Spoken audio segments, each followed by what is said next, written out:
Hi there everyone, welcome to the unboxing of this Sony HX99 camera.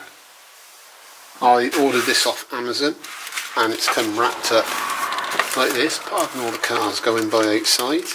Let's see if I can get into this packet here. It's all wrapped up in this cellophane. Let's just rip it open.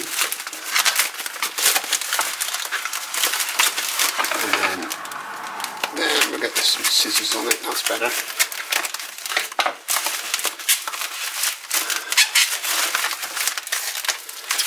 And then there's more bubble wrap.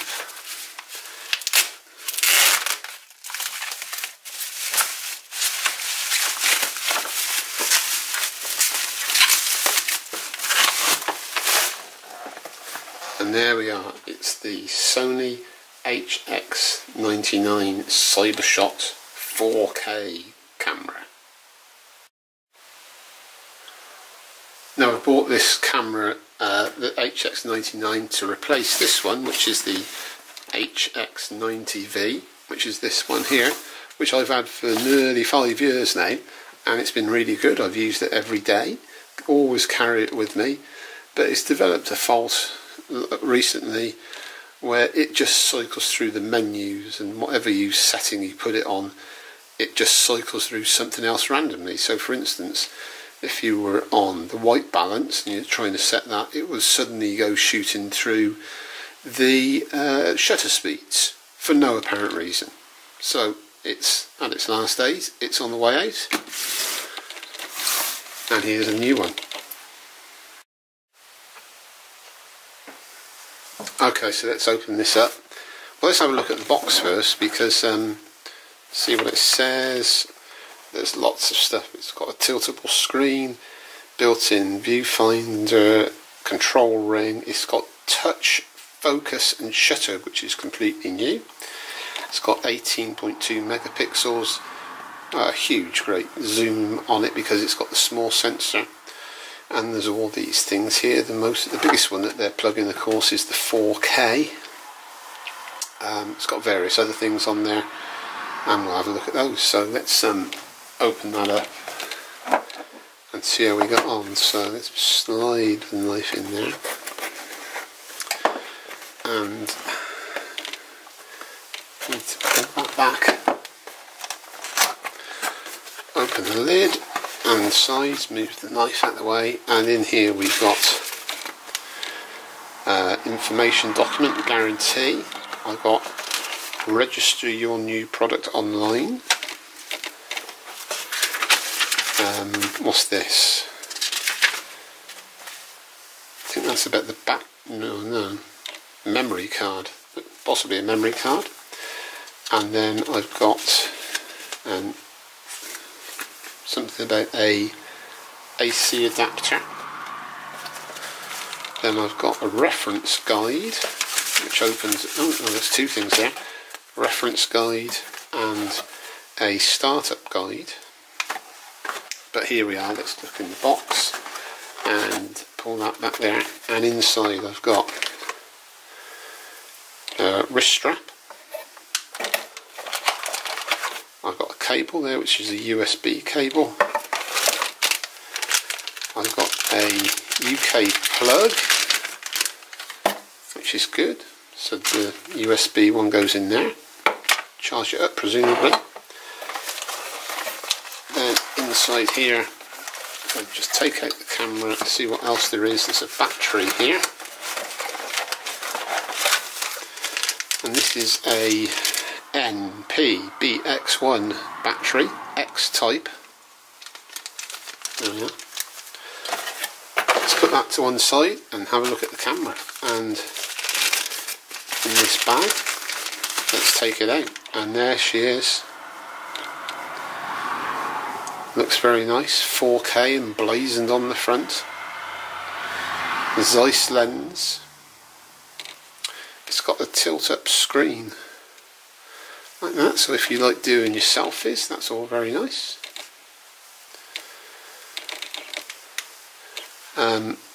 On the front here, hopefully if we can see that, there we are, we've got the program, aperture, shutter, manual. There's 2 memories, video, screen, sweep panorama, screen and auto. Over here, if you click that back, it's got a flash that pops up, and then on this side there's another button and you've got a viewfinder that pops up. Very nice. There's the on off button. Let's see what happens, see if it starts up. Well, of course it isn't going to start up because the battery isn't in it. There we are. Have a look at that a bit closer in a minute. Okay, so about a week later, what do I think of the Sony HX99? Well, undoubtedly it's a good camera. There's lots of good features on it. I particularly find the flippy out screen, or the flippy up screen, is very useful. I always use the electronic viewfinder. I never ever use the screen for focusing or composing the photos. It's always the viewfinder. The pop-up flash is very good.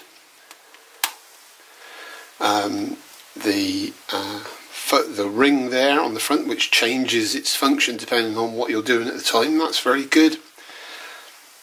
It's good that it's got a couple of memories as well that you can set up. So if you're setting up for action photos where you want to take a burst of photos in one go, that works very well. Less successful on this dial, I think, is this auto setting, because even then you go to auto, and let's see if you can see that there, you still have a choice of 2 settings there. There's intelligent auto and there is superior auto, and then in that it then goes and chooses some automatic setting. But why they've got that divided in amongst 2 different settings on the menu is a bit baffling, I have to say. But what else have we got? 4K screen, 4K video. Well, the 4K video is fine, but even on a short 10-second burst, and I tried it on my Windows 7 computer, it really struggled playing that back. So you're going to have to make sure that your computer that you're going to play it on is capable of playing 4K video successfully. Anything older than Windows 10 and relatively powerful computer, you may have problems with it. It has the touchscreen focus on the back. Now, I'm sure that the touchscreen focus on the back is great if you use the screen to compose your shots. If, like me, you use the viewfinder, then the touchscreen for focusing is pretty useless, in my opinion. And so consequently, I've switched it off. I don't use the touchscreen at all. If you compose everything using the screen on the back, then it may be useful, but I've switched it off. I don't think I find it useful at all. RAW. Well, you can set the camera to take JPEGs.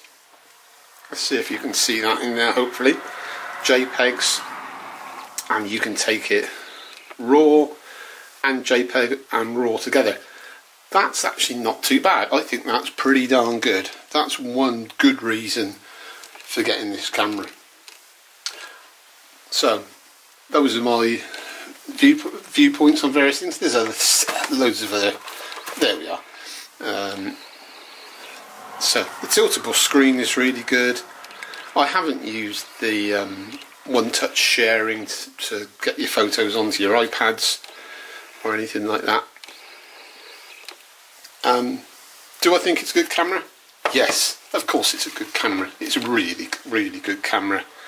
Some of the features, I think, well, I'd hesitate to say that they're on there just for show, but you can take really good photos with a pretty basic camera. You don't need anything as advanced as this to take fantastic photos. You can take fantastic photos on your phone these days. But is it a good camera? Yes, it is.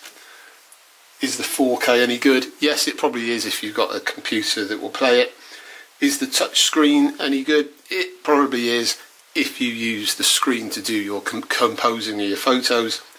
The raw will be good as well, as long as you've got some software on which to edit it, of course. So there we are. Thanks very much.